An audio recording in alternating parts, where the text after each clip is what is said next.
Even though nagustuhan ko ang mga bagong release ng Apple tulad ng bagong iPhone 13 series at Apple Watch Series 7, mas natuwa ako at nag-focus sa mga bagong features at sa bag design ng iPad mini 6. At i-explain ko sa inyo ngayon kung bakit ko sinabing scene stealer ito sa September event nila.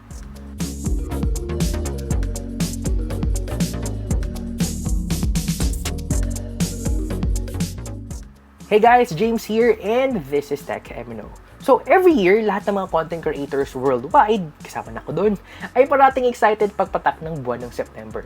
Ito kasi ang buwan kung saan ang Apple ay naglalabas ng mga iPhones and other products sa lineup nila ngayon at sinasabi nilang bagong innovation, bagong products ever, well, according to them.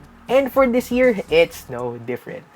Well, nagustuhan ko naman ang mga bagong features ng iPhone 13 at 13 Pro series tulad ng mga bagong camera upgrades, camera features, bagong colors, bagong processor, at better battery life, pati na rin yung new design ng Apple Watch 7. Pero nung sinimulan ng Apple event sa mga iPad launch, lahat kami nagulat. Hindi namin expected na this month pala nila i-reveal ito at akala namin sa October event pa nila ipapakita. At lalo pa ako na-excite nung in-announce nila na ang bagong design ng at pinakamaliit na iPad sa kanilang lineup at ito ang iPad mini 6. Kaya naman magbibigay ako ng reaction sa mga specs nito, mga bagong features, at bakit ko sinabing ito ang scene stealer nila sa event. But before ko i-discuss ang lahat ng yan, kung na-enjoy mo ang mga ganitong video sa ating channel, don't forget to like, subscribe, and hit the bell button para updated ka sa mga bagong videos na i-upload ko dito at sa mga pag-giveaway ko na makita nyo sa itaas ng screen. At huwag mong kalimutan na i-follow ang aking social media accounts at TechMNO. Huwag na nating patagalin pa, pag-usapan na natin ang iPad mini 6. So we will start sa pinaka-obvious sa iPad mini 6 at ito ang kanyang bagong design. Talagang bagong-bago siya from the ground up. Halos 10 years ang hinintay natin para bigyan lang ng makeover ang iPad mini na katulad nito. Ang design niya is since 2012 pa. Ito talaga yung tinatawag ng breakthrough. At kakita ko dito, napasigaw ako sa tuwa kahit na hating gabi pa noon nanonood ako ng event. Wala akong pakialam sa natutulog noon. Joke lang. Okay, joke lang.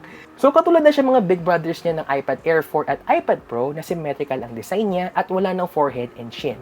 Pero malaki ang screen niya at 8.3 inches liquid retina display kumpara sa dating 7.9 inches katulad nito. Panoorin niyo din yung huling kong video sa iPad mini. Nag-discuss ako ng mga rumors and leaks doon. I will just link sa taas na lang. So kung nagtataka kayo na baka wala na siyang Touch ID, huwag kayong mag-alala. Nasa itaas na siya ng device kasama ng power button ala iPad Air 4 din. Pero medyo nagtataka lang din kayo kung yung volume button nasa itaas ng chassis dahil nag-giveaway lang siya sa magnetic and charging area para sa kanyang second gen Apple Pencil support. Yes, compatible siya sa recent Apple Pencil nila ngayon. Pero isa talaga sa pinakamagandang feature ng bagong iPad mini 6 ay ang kanyang pag-transition mula sa Lightning port papuntang USB-C port. Uulitin ko lang para klaro tayo, USB-C port, okay? Ang saya lang sa feeling dahil hindi lang siya mabilis mag-charge, pwede mo rin siyang lagyan ng mga USB-C hubs ngayon na nabibili sa market. Kaya hindi na ako gagamit pa ng mga specialized adapters para lang sa HDMI port, USB port, SD card, at iba pa dahil isang multi-hub lang. Ayos ng lahat. At isa pang magandang perk ng USB-C at yung pwede mo siyang idirekta na sa mga USB-C powered peripherals and devices tulad ng DSLR cameras, music instruments at SSD doon mismo sa kanyang port. Ito yung mga bagay na gustong-gusto ko talaga. Nagtataka pa rin ako bakit halos isang dekada pa hinintay natin para lang sa redesign. Diba?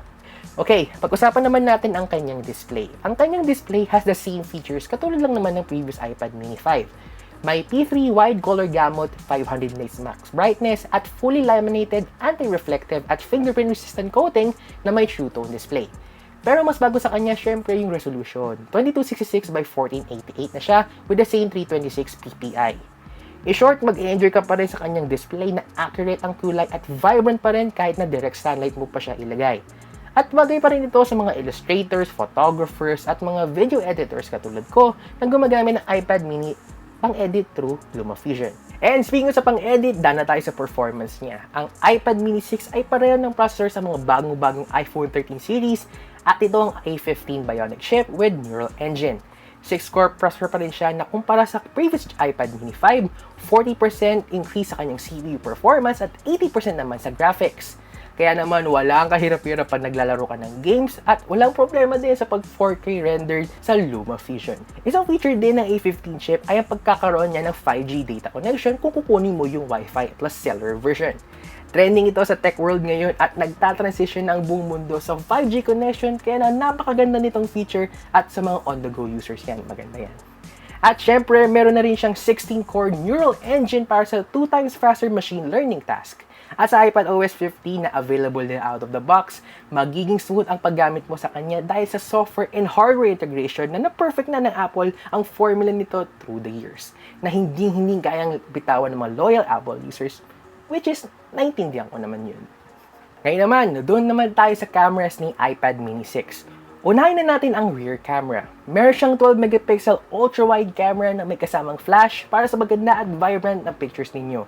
Pero sino ba dito gumawa ng pictures gamit ng iPad? Ako hindi. Taas ang kamay ko kayo dyan. Pero ang front camera niya ang pinaka-highlight para sa akin. Meron din siyang 12 megapixel ultra-wide camera. Pero ang isang malupit na feature dito ang tinatawag nilang center stage.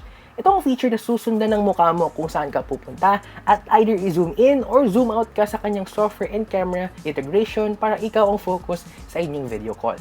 Ito rin yung nakita nyo sa mga recent iPad Pro at yung kasama katulad nito no iPad Pro M1. Ito yung pinaka-underrated feature ngayon in my honest opinion sa mga iPads at napaka-helpful ito since lahat naman tayo ay hindi pa bumabalik sa mga opisina or sa mga estudyante na balik eskwela ngayon. Kaya isang magandang feature na meron na ito sa bagong iPad mini 6. Okay, nabanggit ko na ang mga bagong features ng iPad mini 6. Pag-usapan naman natin ang kanyang pricing and storage. At isa ito sa pinaka-disappointing lang sa iPad mini 6, ang kanyang base storage na 64 gigs pa rin. Bakit Apple? Bakit? Okay nang lahat eh. Sana ginawa mo 128 gig lang. Well, wala akong magagawa kahit umiyak ako ng dugo dito. At sa kanyang base price sa US, ang 64 gig Wi-Fi model ay price at $499, habang 256 gig Wi-Fi naman ay ang $649. Pero dito sa Pilipinas, medyo mahal siya ha. $29,990 sa 64 gig habang $38,990 naman sa 256 gig. Available siya in 4 different colors, purple, pink, starlight na may pagka-white gold ang kulay niya at syempre yung tried and tested na natin na space gray. Available to pre-order na sa US pero sa Pinas naman wala bang official announcement kaya hintay-hintay na lang tayo. Ngayon, alam mo na ang kanyang pricing, storage option at features. Pag naging available na ba siya dito, o-order ka ba para sa'yo? At para saan mo ba gagamitin ito? Let me know your answers sa comment section sa baba. Ako naman gustong-gusto kong mag-upgrade pero hindi ko lang alam kung maka-upgrade ako dahil 64 gig lang ulit ang iPad mini 6 base model. Even though naman may okay na yun dahil USB-C port naman siya. So, pag-isipan ko ba? At kung gusto mong panood ang buong coverage ko sa iPad mini 5, available ang aking playlist dito. Or yung previous video po, noorin nyo naman dito sa baba. Again, my name is James and see you sa next video.